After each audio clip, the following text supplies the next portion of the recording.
Genesis 4. Now Adam had sexual relations with his wife Eve, and she became pregnant. When she gave birth to Cain, she said, "With the Lord's help I have produced a man." Later she gave birth to his brother, and named him Abel. When they grew up, Abel became a shepherd, while Cain cultivated the ground. When it was time for the harvest, Cain presented some of his crops as a gift to the Lord. Abel also brought a gift, the best portions of the firstborn lambs from his flock. The Lord accepted Abel and his gift, but he did not accept Cain and his gift. This made Cain very angry, and he looked dejected. "Why are you so angry?" the Lord asked Cain. "Why do you look so dejected? You will be accepted if you do what is right. But if you refuse to do what is right, then watch out. Sin is crouching at the door, eager to control you. But you must subdue it and be its master." One day Cain suggested to his brother, "Let's go out into the fields." And while they were in the field, Cain attacked his brother Abel and killed him. Afterward, the Lord asked Cain, "Where is your brother? Where is Abel?" "I don't know," Cain responded. "Am I my brother's guardian?" But the Lord said, "What have you done? Listen, your brother's blood cries out to me from the ground. Now you are cursed and banished from the ground, which has swallowed your brother's blood. No longer will the ground yield good crops for you, no matter how hard you work. From now on, you will be a homeless wanderer on the earth." Cain replied to the Lord, "My punishment is too great for me to bear. You have banished me from the land and from your presence. You have made me a homeless wanderer. Anyone who finds me will kill me." The Lord replied, "No, for I will give a sevenfold punishment to anyone who kills you." Then the Lord put a mark on Cain to warn anyone who might try to kill him. So Cain left the Lord's presence and settled in the land of Nod, east of Eden. Cain had sexual relations with his wife, and she became pregnant and gave birth to Enoch. Then Cain founded a city, which he named Enoch after his son. Enoch had a son named Irad. Irad became the father of Mehujael. Mehujael became the father of Methuselah. Methuselah became the father of Lamech. Lamech married 2 women. The first was named Adah, and the second was Zillah. Adah gave birth to Jabal, who was the first of those who raise livestock and live in tents. His brother's name was Jubal, the first of all who play the harp and flute.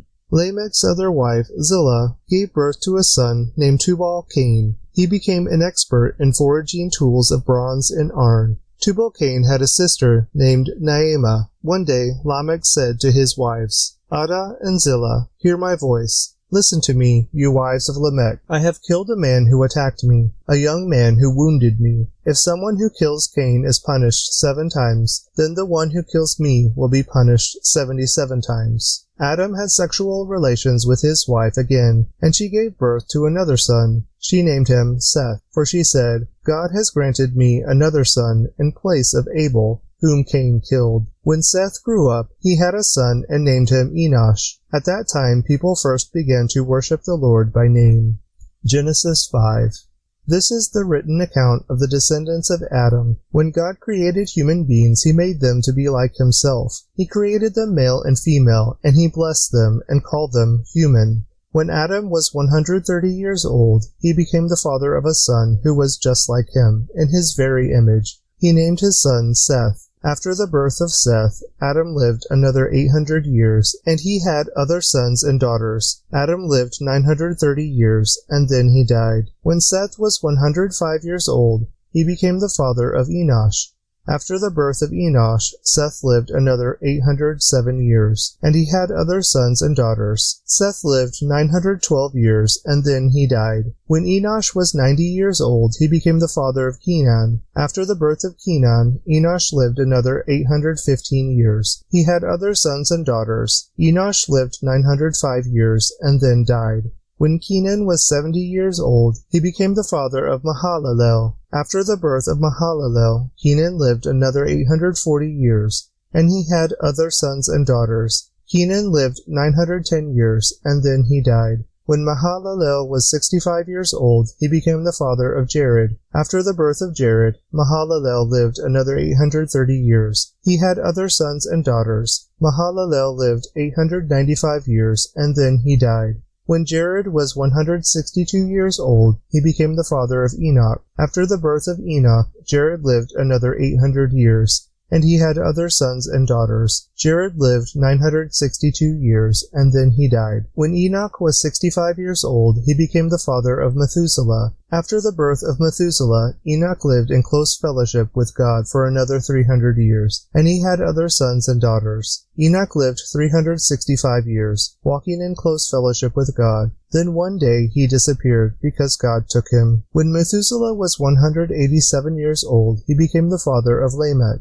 After the birth of Lamech, Methuselah lived another 782 years, and he had other sons and daughters. Methuselah lived 969 years, and then he died. When Lamech was 182 years old, he became the father of a son. Lamech named his son Noah, for he said, "May he bring us relief from our work and the painful labor of farming this ground that the Lord has cursed." After the birth of Noah, Lamech lived another 595 years, and he had other sons and daughters. Lamech lived 777 years, and then he died. After Noah was 500 years old, he became the father of Shem, Ham, and Japheth. Genesis 6. Then the people began to multiply on the earth, and daughters were born to them. The sons of God saw the beautiful women, and took any they wanted as their wives. Then the Lord said, "My spirit will not put up with humans for such a long time, for they are only mortal flesh. In the future, their normal lifespan will be no more than 120 years. In those days, and for some time after, giant Nephilites lived on the earth, for whenever the sons of God had intercourse with women, they gave birth to children who became the heroes and famous warriors of ancient times. The Lord observed the extent of human wickedness on the earth, and he saw that everything they thought or imagined was consistently and totally evil. So the Lord was sorry he had ever made them and put them on the earth. It broke his heart, and the Lord said, "I will wipe this human race I have created from the face of the earth. Yes, and I will destroy every living thing, all the people, the large animals, the small animals that scurry along the ground, and even the birds of the sky. I am sorry I ever made them." But Noah found favor with the Lord.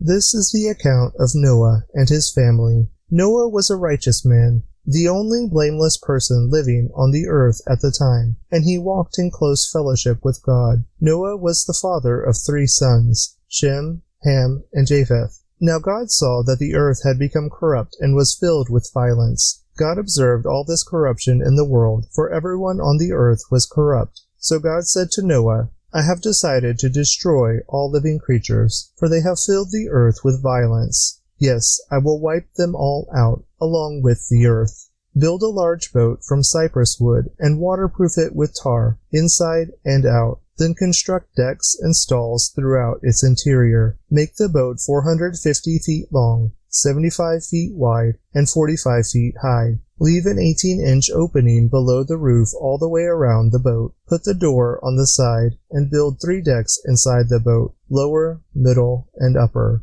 Look, I am about to cover the earth with a flood that will destroy every living thing that breathes. Everything on earth will die, but I will confirm my covenant with you. So enter the boat, you and your wife and your sons and their wives. Bring a pair of every kind of animal, a male and female, into the boat with you, to keep them alive during the flood.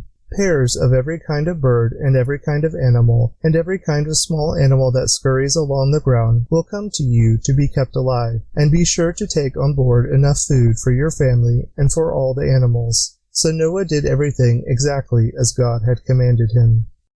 Matthew 2. Jesus was born in Bethlehem in Judea during the reign of King Herod. About that time, some wise men from the eastern lands arrived in Jerusalem, asking, "Where is the newborn King of the Jews?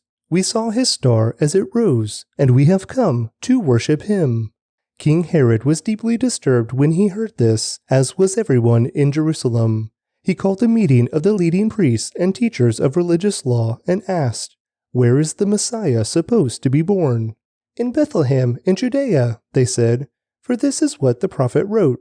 And you, O Bethlehem, in the land of Judah, are not least among the ruling cities of Judah, for a ruler will come from you, who will be the shepherd for my people Israel."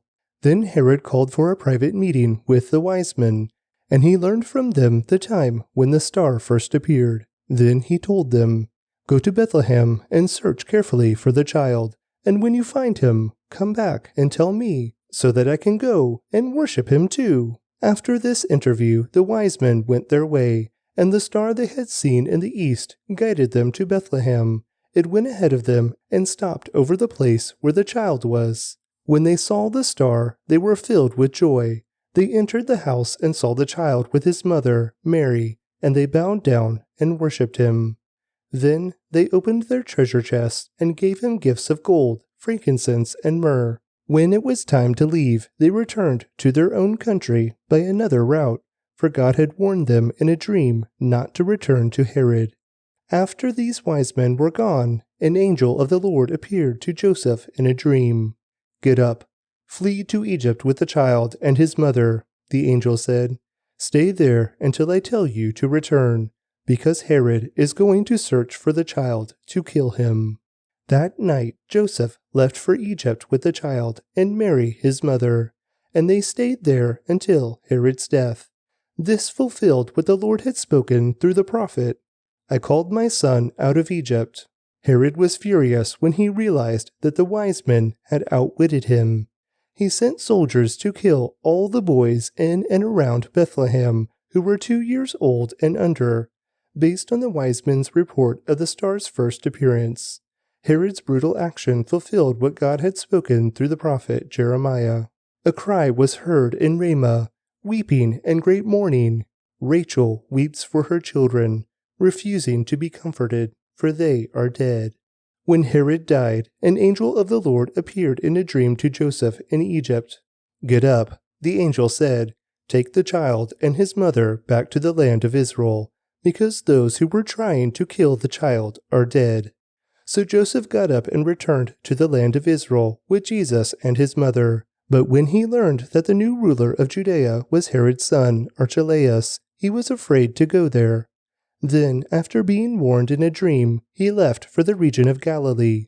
So the family went and lived in a town called Nazareth. This fulfilled what the prophets had said. He will be called a Nazarene. Proverbs 2. My child, listen to what I say and treasure my commands. Tune your ears to wisdom and concentrate on understanding. Cry out for insight and ask for understanding. Search for them as you would for silver. Seek them like hidden treasures. Then you will understand what it means to fear the Lord, and you will gain knowledge of God. For the Lord grants wisdom. From his mouth come knowledge and understanding. He grants a treasure of common sense to the honest. He is a shield to those who walk with integrity. He guards the paths of the just and protects those who are faithful to him. Then you will understand what is right, just, and fair, and you will find the right way to go. For wisdom will enter your heart, and knowledge will fill you with joy. Wise choices will watch over you. Understanding will keep you safe. Wisdom will save you from evil people, from those whose words are twisted. These men turn from the right way to walk down dark paths. They take pleasure in doing wrong, and they enjoy the twisted ways of evil. Their actions are crooked, and their ways are wrong. Wisdom will save you from the immoral woman, from the seductive words of the promiscuous woman. She has abandoned her husband and ignores the covenant she made before God. Entering her house leads to death. It is the road to the grave. The man who visits her is doomed. He will never reach the paths of life. So follow the steps of the good, and stay on the paths of the righteous. For only the godly will live in the land, and those with integrity will remain in it. But the wicked will be removed from the land, and the treacherous will be uprooted. Psalm 2. Why are the nations so angry? Why do they waste their time with futile plans? The kings of the earth prepare for battle. The rulers plot together against the Lord and against his anointed one. Let us break their chains, they cry, and free ourselves from slavery to God. But the one who rules in heaven laughs. The Lord scoffs at them. Then in anger he rebukes them, terrifying them with his fierce fury. For the Lord declares, I have placed my chosen king on the throne in Jerusalem, on my holy mountain. The king proclaims the Lord's decree. The Lord said to me, "You are my son. Today I have become your father. Only ask, and I will give you the nations as your inheritance, the whole earth as your possession. You will break them with an iron rod, and smash them like clay pots. Now then, you kings, act wisely. Be warned, you rulers of the earth. Serve the Lord with reverent fear, and rejoice with trembling. Submit to God's royal Son, or he will become angry, and you will be destroyed in the midst of all your activities. For his anger flares up in an instant, but what joy for all who take refuge in him."